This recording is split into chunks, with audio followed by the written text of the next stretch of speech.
And I'm Phil Punisher Collins. And this is... You just said it, the Hollywood Critics. No, Machine Gun Preacher. Yeah. This movie we're reviewing. They're an independent movie. So tell us about it, audience.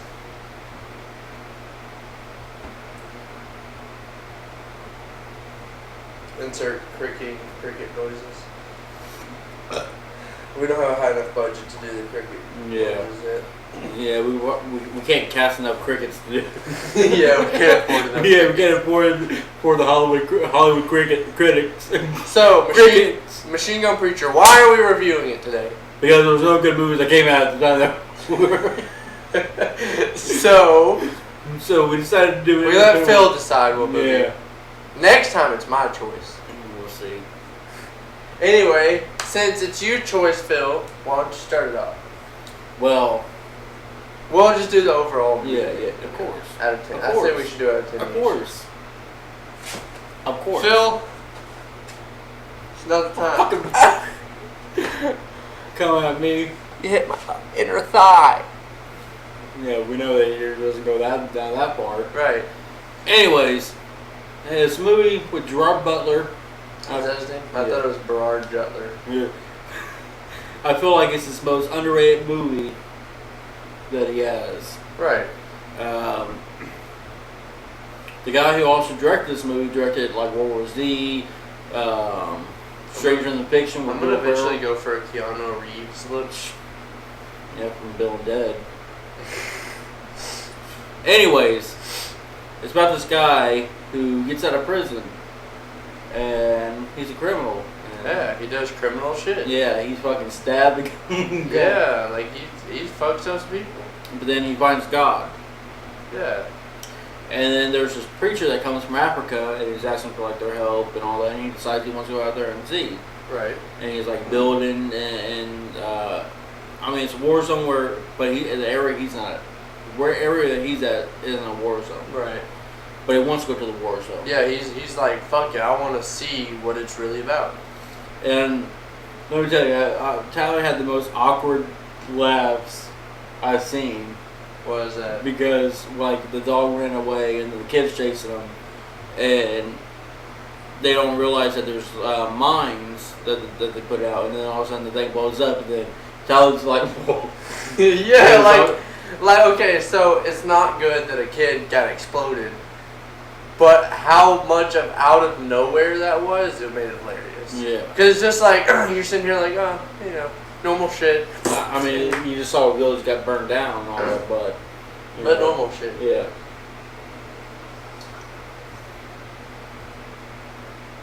And so you can start each time he goes back, you can tell that he's missing a piece of himself each time. Like he's leaving a piece there. And he gets so tied into it that it actually affects his, living life. Yeah, he sells his business. Right. His family suffers kind of in a way. Like he's not as close to them anymore.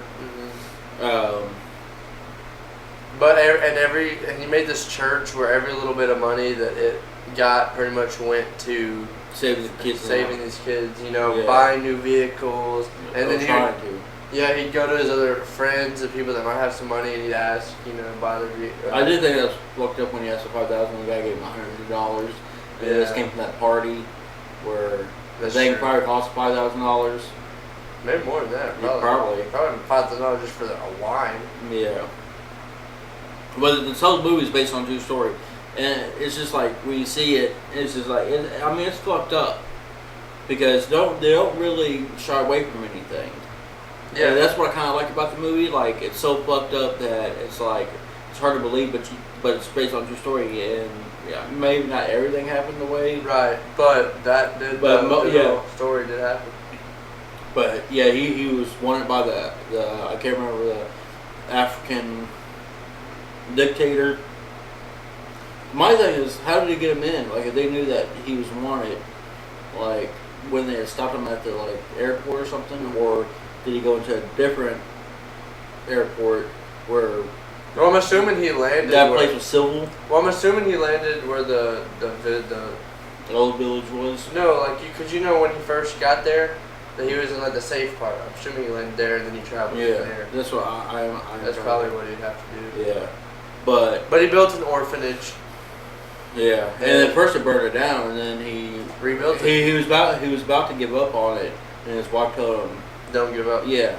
Yeah, and this is after there's already like separation issues, and then his wife kind of powered through and was like, "Don't give up on this." Yeah, God put you here for a reason. Right, and then. And I'm not a very spiritual person, but you know, that's what I like about this movie, like. Cause like I said, each time. But also I like how it goes from he was like barely surviving, kind of like going to trailer park type situations. So then he has like a really nice house, and all this stuff. And then he's almost losing it because he's been there. Yeah. But like I said, when he's doing his ceremonies, you can see where he's more hopeful. Yeah. And at the end, where he's like, "You guys are a bunch of sheep. God wants wolves," and right. You know. He almost like patronizes his people. Because they're not doing what he's doing. And they're not giving him enough money. And then you laugh also at the part where the kid was pouring the tea, and then he accidentally poured. Yeah, and he he was starting to get so like irritated at the fact that no one was helping him as much that he actually took it out on the kid. Yeah. And that's kind of like he's taking his home life to these people at this point. Mm-hmm. And it kind of actually shows the imagery of. He's actually like, you know, he's putting all of it into this. And he's kind of becoming the bad guy in a way too, because he's losing his humanity. He was doing it to keep his humanity, but then he went too much into it that he started losing his humanity. And, you know, like the whole Michael Shannon thing, his friend that he said was just a dog and all that. And then right. He overdosed. I love Michael Shannon. Like, he's one of my favorite character actors out there. Like, he should get bigger roles. Like, I feel like he should be a bigger star than he is. Like, not saying he's a bad... Not like he's not big, like, but like I feel like everyone should know his name like they do, like Leonardo DiCaprio. Right. But when he died, I was like, man, that's sad. Yeah. Because he called and was like, man, I just want to talk to you. Yeah. That did suck. And then there's obviously action and whatnot. A lot of it, which I thought was pretty good. Yeah. I mean, a lot of it was more instead of action, kind of like. Action movies now, like army movies. Mm-hmm. This is more like realistic situation shit that's happening, like killing people to get. Like the kid the kid had to bash his mother's head in with a club in order to survive. Yeah, or killed him and his brother. Which I wonder if he ever found his brother. Because he never said it. He never said it. Yeah. But that's pretty much the basis of the movie. Anything else you looked at? You got obviously, like I said, it's based on a true story, so he does find his way back, obviously. Right. And it's because the kid said he can't let the evil people take your heart. Yeah. And he, then he starts playing soccer. Yeah, soccer means everything. Yeah. Thumbs up. I guess we should get to what we scored it. What we scored this movie. Did we do the cookie first? The cookie's supposed to be where they end. Okay. I'll hold on. We're not doing a song either. I want to do it. The songs are too much. I mean, I was gonna say I want to call her pretty when she's taking out a titty. Well, you just said it. Okay, I did say it. You got a point. So, you want me to go first, or you go? I'll let you go first. I will give it. See, I've seen this movie since it came out. Not since it came out. Right. And I watched it quite a bit of times. So, the whole longevity, entertainment, all that, like, it was just, to me, it's a good movie. So, I'm going to give it a 7. A 7 out of 10? Yeah. Well, I just recently watched it. And,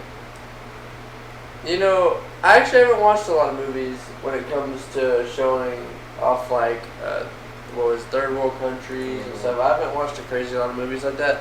But I'm going to give it a 6 out of 10. It was good, but at the same time, I don't know if it was my speed. You know what I'm saying? Not saying it's a bad movie. It's just, it's not something that I feel like not everybody's going to want to enjoy this time. Yeah. But, I mean, that's still a solid number. 13 out of 20. So I'm going to give you this. Oh, just gave it a broken cookie. Okay, everybody, you ready for your guys' portion? You have the ability to sense and know higher truth.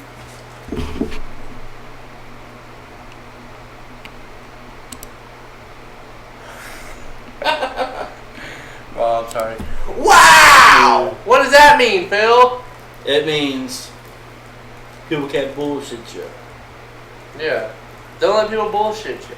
Yeah, Don't let people tell you you can't do what you want to do. true. You do what you want to do as long as it's not killing people. I mean, if you want to kill people, just don't kill people. Like, Kill them in video games. yeah. Or make sure they deserve it. I'm not putting my sponsorship on that. Next thing you know, someone's gonna kill you like the audio critics told us.